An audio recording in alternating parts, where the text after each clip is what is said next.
비커밍의 감사가 아닙니다. 비커밍의 감사가 아니라 비잉의 감사입니다. 비커밍의 감사가 아니라 비잉의 감사입니다 라는 제목을 가지고 말씀을 전하도록 하겠습니다. 이거 비커밍이 뭐고 비잉이 뭐야 모르셔도 돼요. 사전 안 찾아보셔도 됩니다. 제가 아주 쉽게 설명해 드리도록 하겠습니다. 이제 미국에 제가 이민 온 지 1998년 12월에 제가 왔는데요. 시애틀에 도착을 했는데 비가 그렇게 많이 오길래 그날 하여튼 억수로 오더라고요.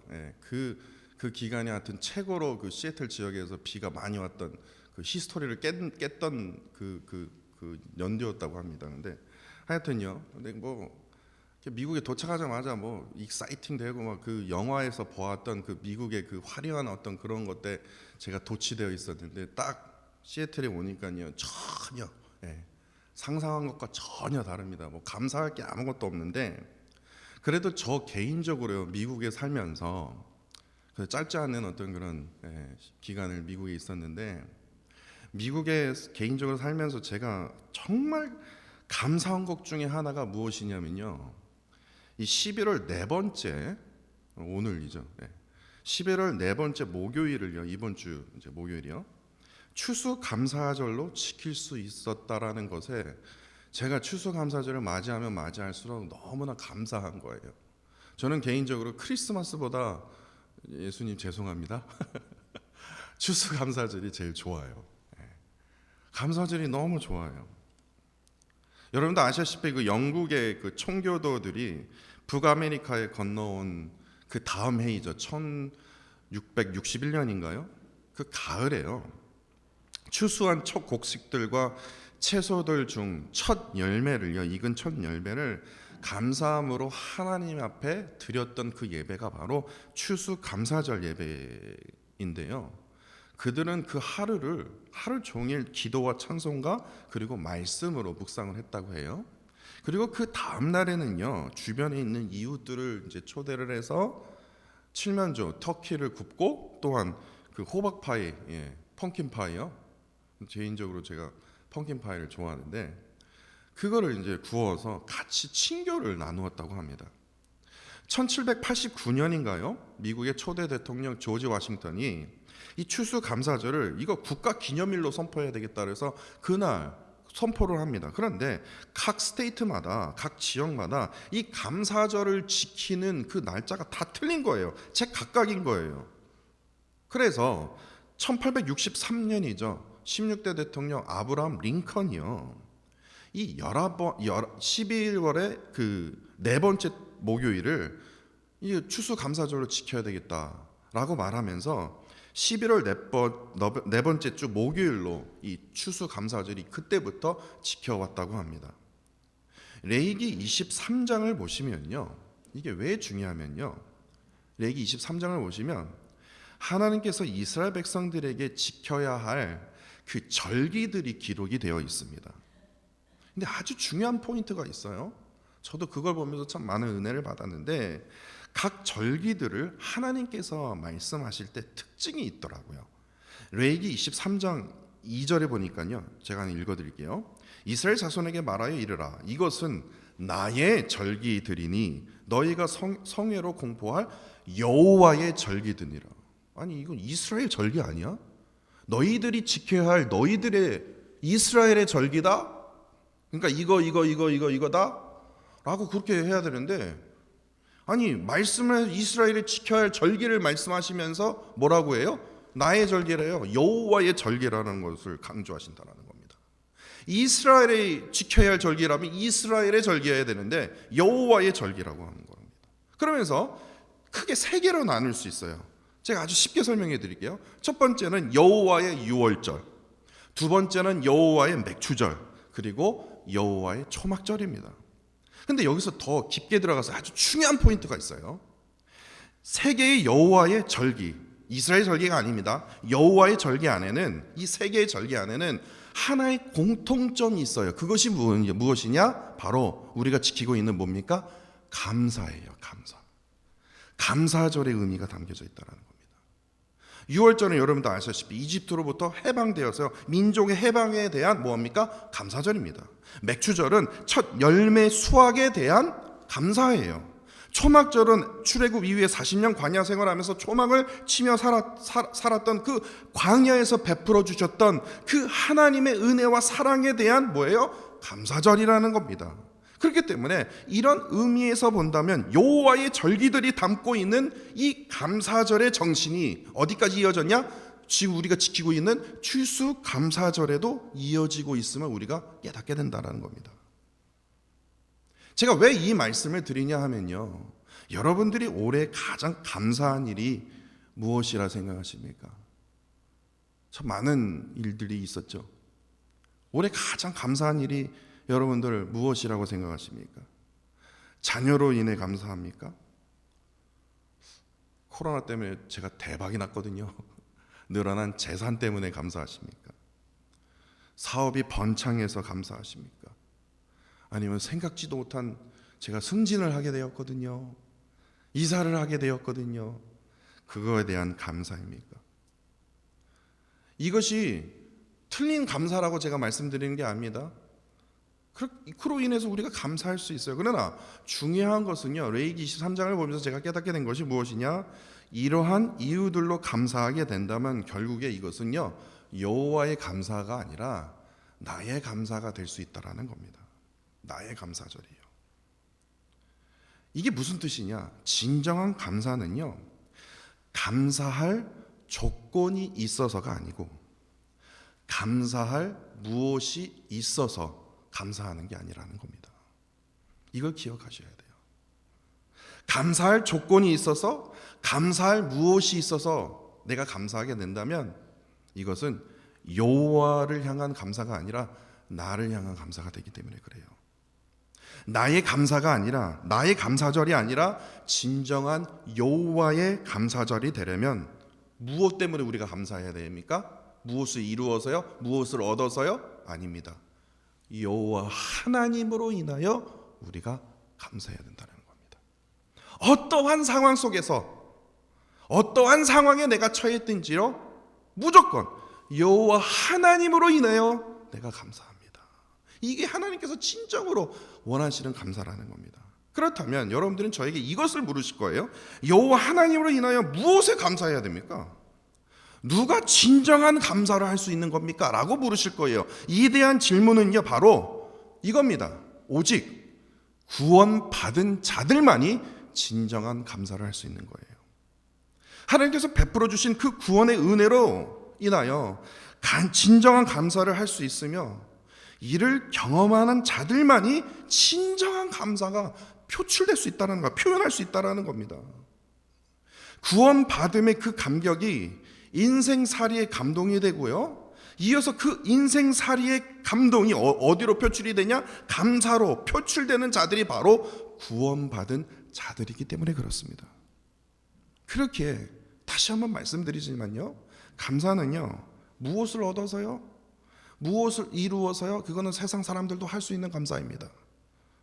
그러면 기독교인이 하는 감사와 세상 사람들이 하는 감사의 차이점이 무엇이냐고요? 우리는 무엇을 이루어서 무엇을 얻어서가 아니라 오직 여호와 하나님의 그 구원으로 말미암아 어떻게 합니까? 감사하는 거예요.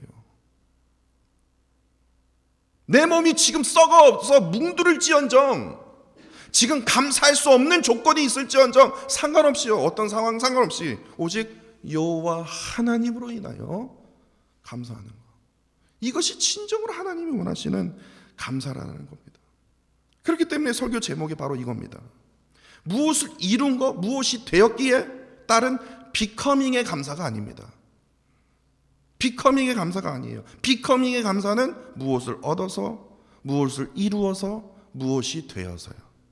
그러나 하나님의 사람으로 구원받고 있음에 따른 그 비잉의 감사, 다시 말해서 여호와 하나님으로 인하여 내가 감사하는 것, 이것이 바로 비잉의 감사입니다. 하박국 선지자라는 사람이 있어요.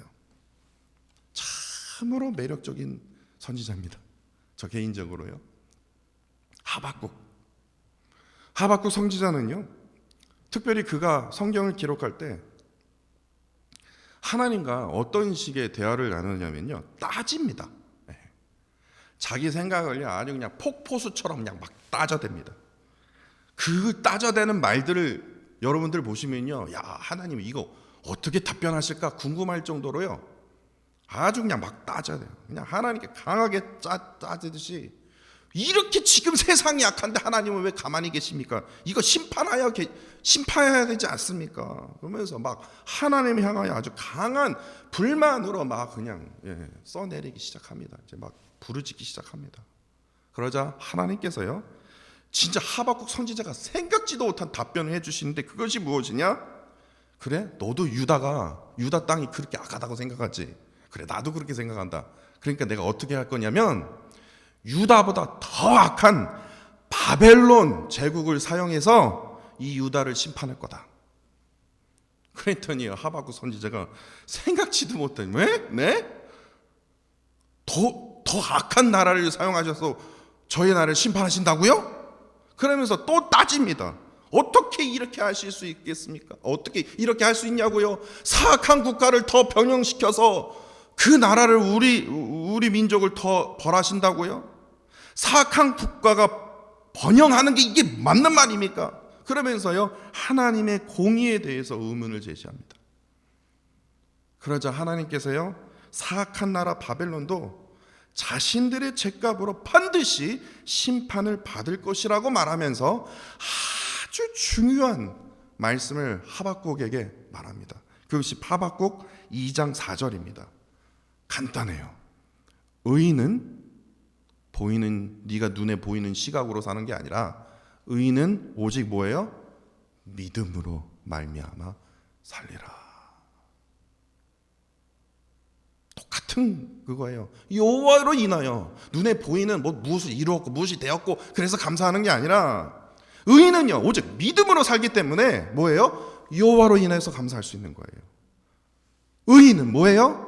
믿음으로 사는 거예요. 다시 말해서 하나님께서 생각하시는 참된 의인은요, 오직 하나님의 말씀이 성취되는 때를 기다리면서 그 말씀을 끝까지 신뢰함으로 오직 믿음으로 살아가는 자를 말합니다.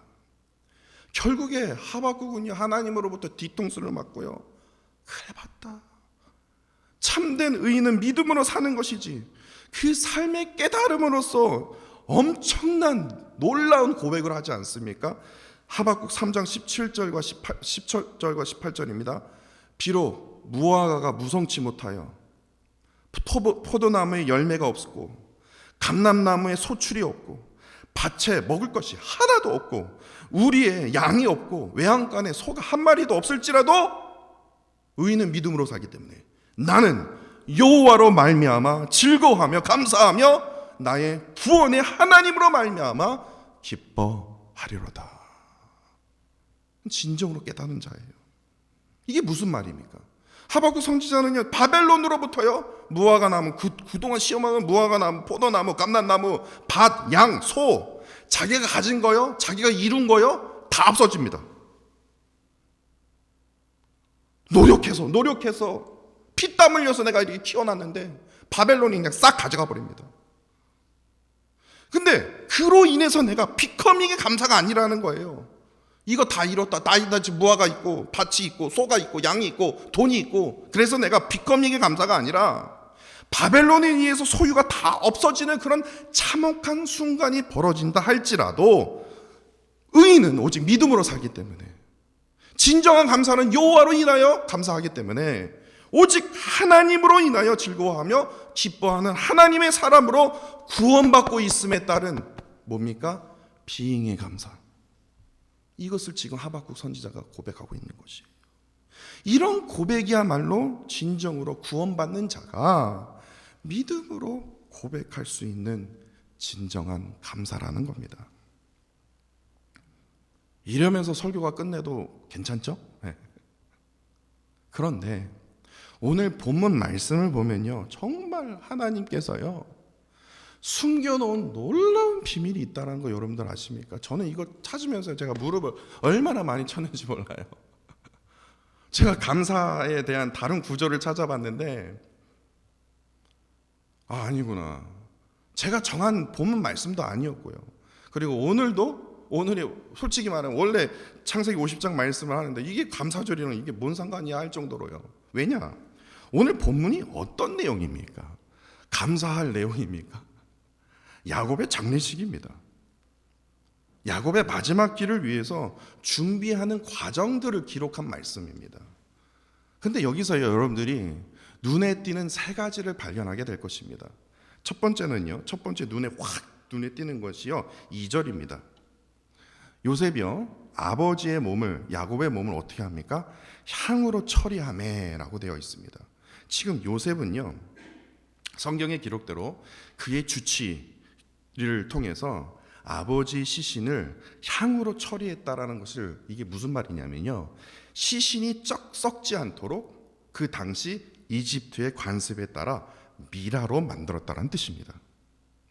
당시에 그 이집트에서요. 이 시신의 그 방부 처리는요. 어느 누구나 할 수 있는 것이 아니라 왕이나 권세가 있는 귀족들만 할 수 있는 거예요. 그렇기 때문에 지금 미라로 남아있는 지금 이집트의 미라로 남아있는 것들은요. 지금 정말 세상에서 진짜 권세 있는 자들만 할 수 있는 거예요. 그냥 평인들이 할 수 있는 게 아니라니까요. 근데 요셉이 당대의 최고의 권력자였기 때문에 그의 아버지 야곱 또한 그 시신을 향으로 처리하는데 성경에 보십시오. 무려 며칠간이요? 사흘도 아니고 40일간 향 처리로 진짜 왕 같은 제접을 받았다라는 겁니다. 이게 참으로 놀랍지 않습니까? 야곱이 뭐 했다고? 그리고 두 번째 눈에 띄는 것이 바로 3절입니다. 더 기가 막혀요. 3절을 보십시오. 애굽 사람들은 70일 동안 누구를 위해서요? 야곱을 위해서 곡하였더라.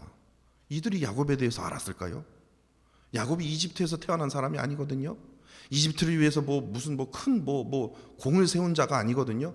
요셉은 모를까? 네. 그 요셉 아버지거든요. 히브리 사람이거든요. 야곱의 아들 요셉이 아무리 최고의 권력자라 할지라도요. 우리가 무슨 오바마 대통령 아버지가 돌아가셨다고 무슨 70일 동안 우리가 곡했습니까? 아니 돌아가신 게 아니라 예를 들어서요. 어느 역대 대통령의 아버지가 돌아가셨다고 우리가 70일 동안 곡합니까? 뭔 상관인데요? 70일이에요. 7일도 대단한데 70일이래요. 이스라엘 전체가요. 이집트 전체가요. 이 야곱 때문에 곡했대요. 이게 참으로 놀라운 일 아닙니까? 그리고 세 번째 눈에 띄는 것은 더 황당합니다. 7절로 9절입니다. 요셉이 자기 아버지를 장사하러 올라가니 바로의 모든 신하, 바로 궁의 원로들, 애굽 땅의 모든 원로와 요셉의 온 집과 그의 형제들과 그의 아버지의 집이 그와 함께 올라가고 병거와 기병이 요셉을 따라 올라가니 그 때가 뭐예요? 심히 컸더라. 이게 무슨 말입니까? 그러니까 바로 왕 빼고요 다 올라간 거예요. 바로 왕 빼고 야곱의 장례식에 참석하기 위해서 바로 왕의 모든 신하들이 다 참석한 거예요. 병거 기병까지요. 왜요? 야곱이 왕이었습니까? 너무 신기하지 않습니까? 이거 너무 오바 아닙니까? 그런데요, 그 장례식장이 딱 도착했더니 뭐예요? 거기서 또 70일 동안 다 곡을 했는데 7일 동안 또 애곡을 합니다. 그러니까 총 77일을 한 거예요. 야, 이거 기가 막히다. 어쩜 이럴 수가 있지?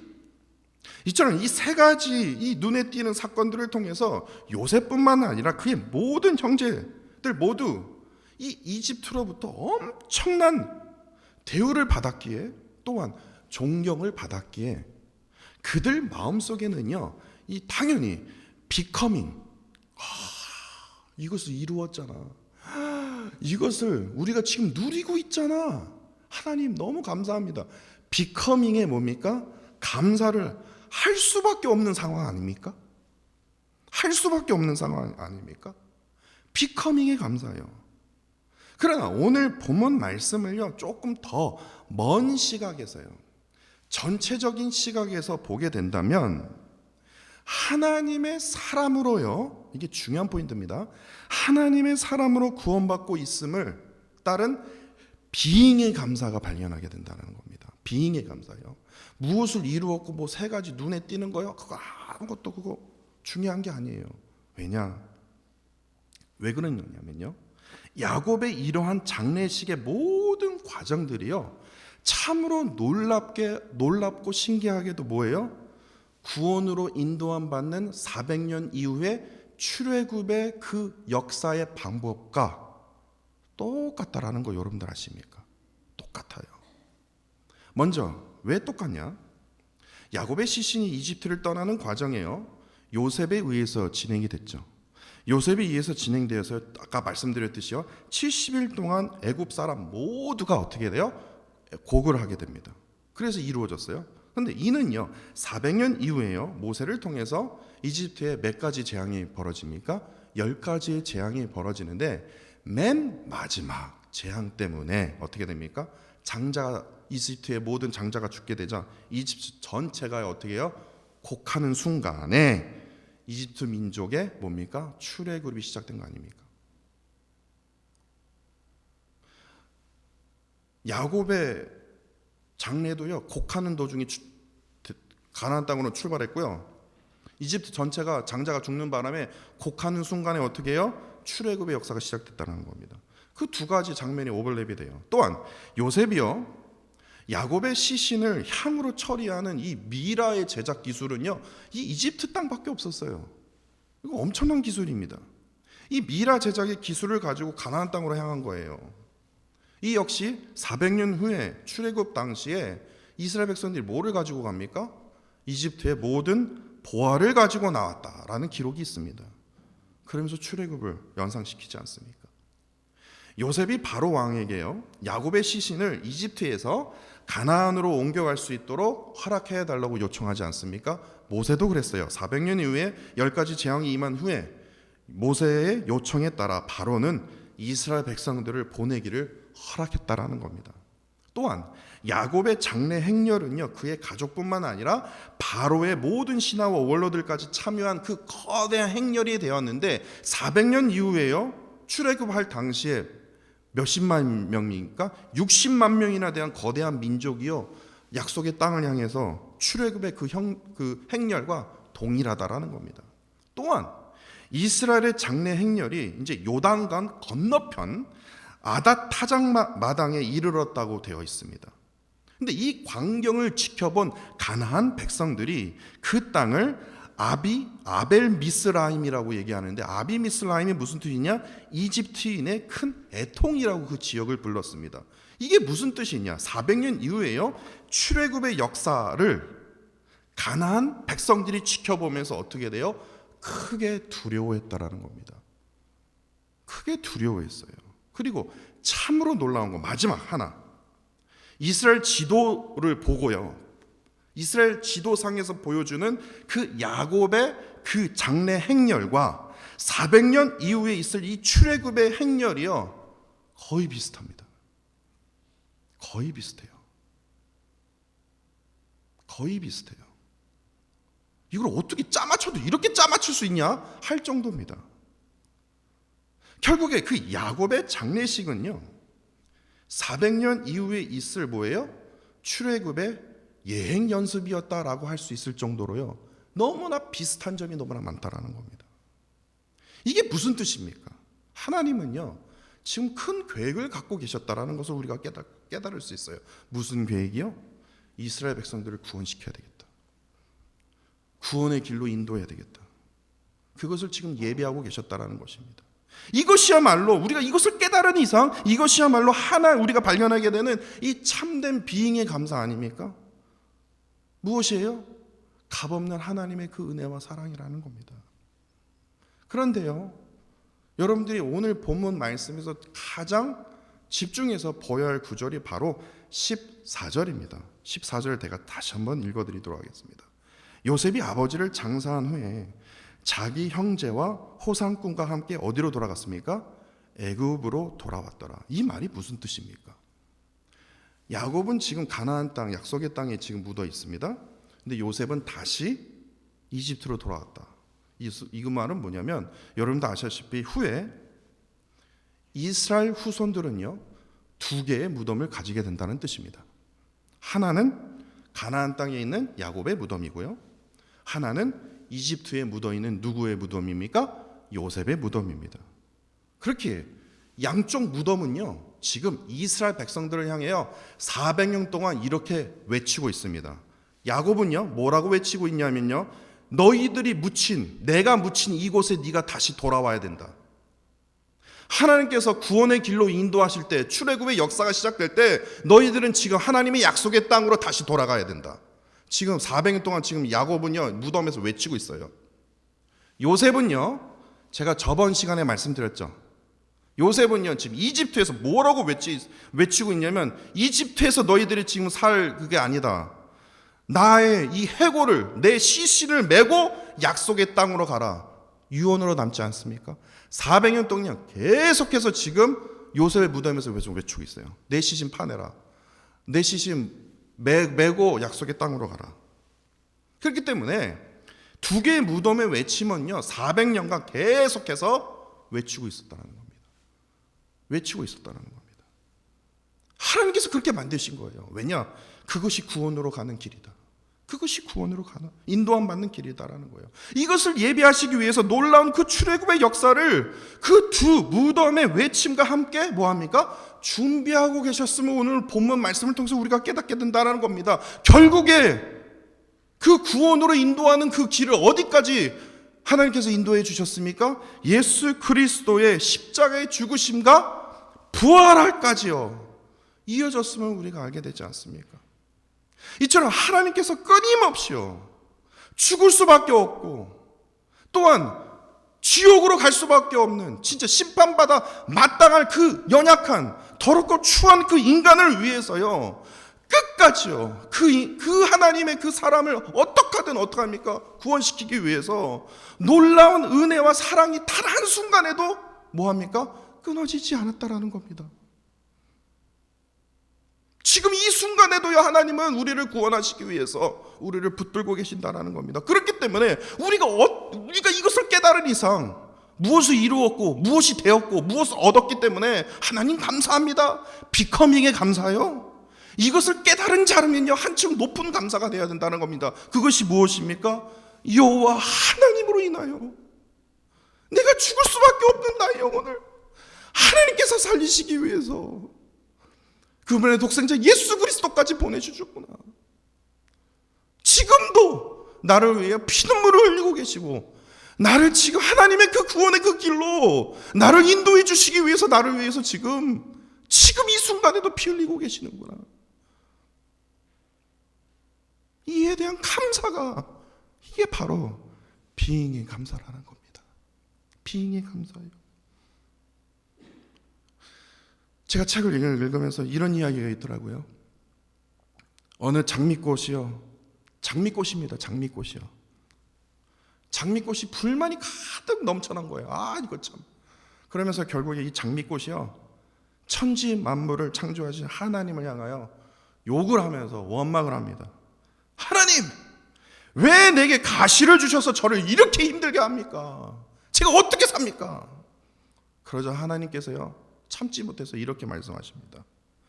나는 너에게 가시를 준 적이 없다. 오히려 가시나무였던 너에게 장미를 주었다.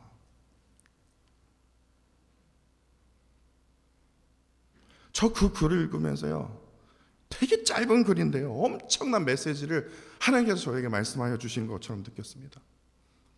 비커밍의 감사는요, 이 비커밍의 감사를 따른 자들은요 가시를 보면요 불평하게 되어 있습니다. 당연합니다. 왜냐, 내가 생각하지 못한 일들이 벌어지거든요. 이게 비커밍의 감사를 하는 자들의 특징입니다. 그렇기 때문에 세상 사람들은 어떠합니까? 절대로 만족할 수가 없어요. 만족할 수가 없어요. 그러나 비잉의 감사는 무엇입니까? 내 인생이 비록 가시와 같은 인생일지라도 하나님께서 나에게 장미꽃, 다시 말해서 구원을 허락하신 하나님으로 인하여 뭐합니까? 감사하게 된다는 겁니다. 감사하게 된다는 겁니다. 다시 한번 말씀드립니다. 참된 의인은요, 다시 말해서 하나님께서 원하시는 사람은요 믿음으로 말미암아 살아갑니다. 주어진 환경에 의해서, 조건에 의해서 살아가는 것이 아니라 오직 하나님의 허락하신 그 말씀을 향한 그 믿음으로 살아가게 되어 있습니다. 어떠한 상황에도요, 나를 구원의 길로 이끌어 주시고 붙들어 주시고 붙잡아 주시고 인도하여 주시는 그 하나님의 그 손길을 단 한순간도 잊지 마십시오. 지금 이 순간에서도요, 나를 꽉 잡고 계시는 그 하나님의 손길을요, 절대로 잊지 마십시오.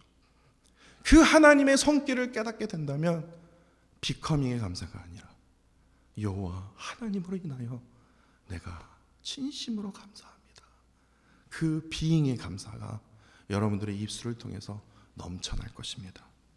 그러한 비잉의 감사가 넘쳐나시는 저와 사랑하는 성도 여러분들이 되시기를 간절히 원합니다.